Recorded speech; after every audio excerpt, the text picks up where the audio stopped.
इस लड़की की गाड़ी बीच रास्ते में बंद पड़ गई है। एक ट्रक इसके पास आके रुकता है। ट्रक ड्राइवर हेल्प के लिए पूछता है, पर लड़की इस अनजान ट्रक ड्राइवर पर भरोसा नहीं करती।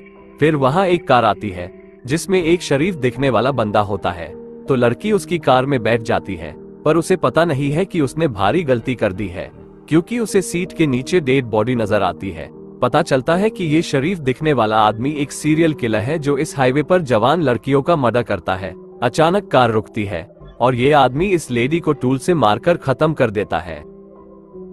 नेक्स्ट सीन में दिखाई पड़ता है कि एक बस में कुछ लोग सवार हैं जो इसी रास्ते से जा रही है। तब ड्राइवर सबको बताता है कि कुछ दिन पहले इस जगह से एक औरत लापता हो गई थी। तब रेडियो पर अनाउंसमेंट होता है कि एक एक्सीडेंट हुआ है जिस वजह से सारे रास्ते बंद हो चुके हैं। तब ड्राइवर कहता है कि उसे दूसरा शॉर्टकट रास्ता पता है, तो सारे लोगों को जल्दी पहुंचना होता है, तो सब लोग ड्राइवर को उस रास्ते से जाने के लिए कहते हैं। अब ड्राइवर बस को उस रास्ते पर मोड़ लेता है। थोड़ी देर बाद बस एक टनल में एंटर करती है। ड्राइवर टोनी कहता है कि इस रास्ते पर ये टनल उसने पहली बार देखी है, शायद नई बनी होगी। फिर टनल के अंदर एक आदमी अचानक बस के सामने खड़ा हो जाता है, तो ड्राइवर गाड़ी रोक लेता है। सब सोच में पड़ जाते हैं कि इस सुनसान टनल में ये आदमी क्या कर रहा है, पर वो मुसाफिर है और बस में आकर बैठ जाता है। एक आदमी अखबार पढ़ रहा है जो देखता है कि अखबार में इस आदमी की फोटो है और ये क्रिमिनल है। अब आधे घंटे से इस टनल में ड्राइव करने के बाद टोनी को कुछ गड़बड़ लगती है, क्योंकि वो जानता है कि देश की सबसे लंबी टनल 11 मील के है जो 10 मिनट में क्रॉस हो जाती है, पर ये टनल तो खत्म ही नहीं हो रही।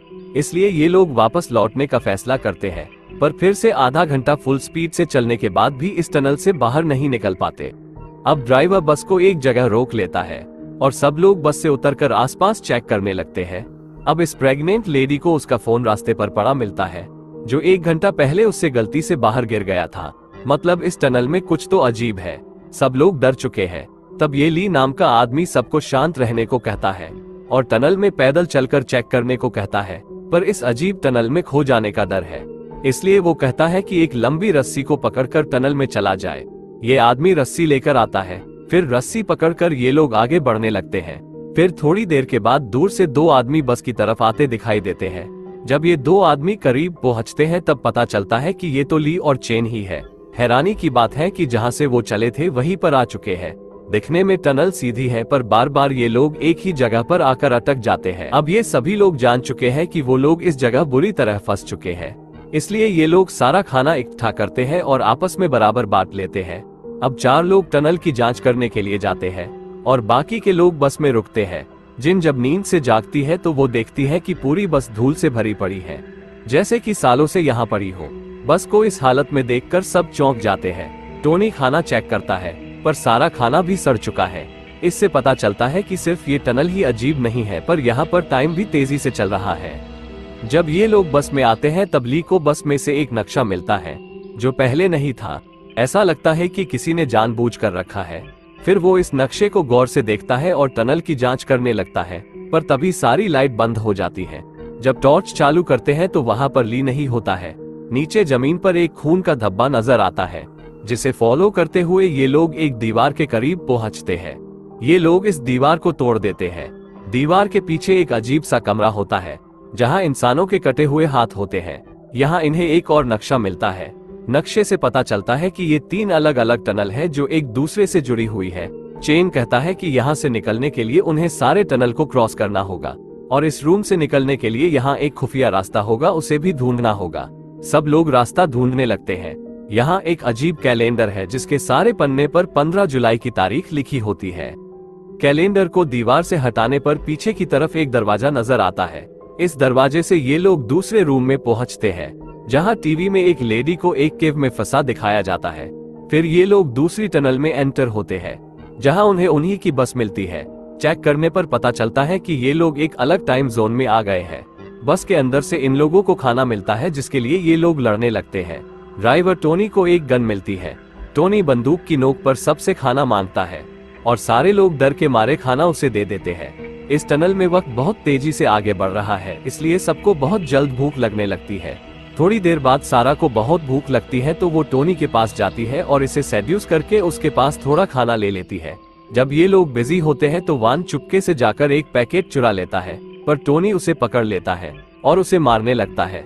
टोनी वान को मारने ही वाला होता है कि कोई पीछे से उस पर वार करता है और वो वही मर जाता है। सब लोग ये देखकर हैरान हो जाते हैं। वान को बहुत भूख लगी होती है, इसीलिए वो खाने की तलाश में गाड़ी के नीचे देखता है। बस के नीचे उसे एक ड्रेनेज हॉल दिखता है, तो सारे लोग उस ड्रेनेज हॉल के अंदर चले जाते हैं। फिर ये लोग एक और अजीब से दिखने वाले कमरे में पहुंच जाते हैं, जिसमें कुछ अजीब तस्वीरें और इंसान के कटे हुए बॉडी पार्ट्स रखे हुए होते हैं। टीवी में दिखाया जाता है कि उस केव में और ज्यादा पानी भर चुका है। फिर से उसी दीवार पर एक कैलेंडर लगा हुआ होता है। कैलेंडर को हटाते हैं तो एक और खुफिया दरवाजा नजर आता है। इस दरवाजे से ये लोग तीसरे टनल में पहुंचते हैं, पर यह वाली टनल और ज्यादा खतरनाक और डरावनी होती है। यहाँ इन्हें अपनी बस नजर आती है, जिसके अंदर चूहे और सांप घूम रहे होते हैं। वान को बहुत ज्यादा भूख लगी होती है, इसलिए वो सड़ा हुआ खाना खा लेता है। ये देखकर जिन उसे कुछ खाना दे देती है, पर वान बंदूक निकाल लेता है और बंदूक की नोक पर सारे लोगों के पास खाना ले लेता है।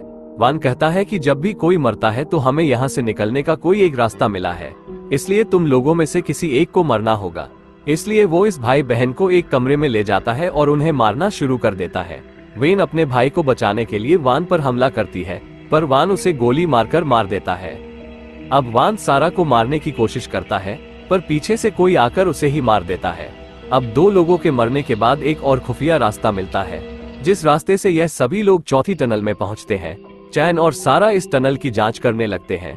तब सारा को विशन आने लगते हैं और उसे मरे हुए लोग दिखने लगते हैं। डर के मारे सारा भागने लगती है। तब एक जगह उसे बहुत सारी लाशें दिखाई देती हैं। थोड़ी देर के बाद उसे एक आईना नजर आता है। जैसे ही वह आईने के करीब पहुंचती है, कोई पीछे से आकर उसे मार देता है। अब यहाँ पर जिन ने एक बच्चे को जन्म दिया है। अब ये 3 लोग बचे हैं। अब ये लोग आगे बढ़ते हैं, पर रास्ते में पता चलता है कि छोटा बच्चा मर चुका है। तब जिन अचानक से चैन को चाकू मार देती है। चैन आंखें खोलता है तो खुद को एक कमरे में पाता है। फिर दिखाया जाता है कि कुछ पुलिस ऑफिसर्स की मीटिंग चल रही है, जिसमें बताया जाता है कि जेम्स नाम का सीरियल किलर पकड़ा जा चुका है, जो कि हाल में कोमा में है, जो कई औरतों को मार चुका है। पर सियारा नाम की एक लड़की अभी जिंदा है, और वह कहाँ है ये बात सिर्फ जेम्स ही जानता है। क्योंकि जेम्स कोमा में है, इसलिए पूछताछ भी नहीं कर सकते।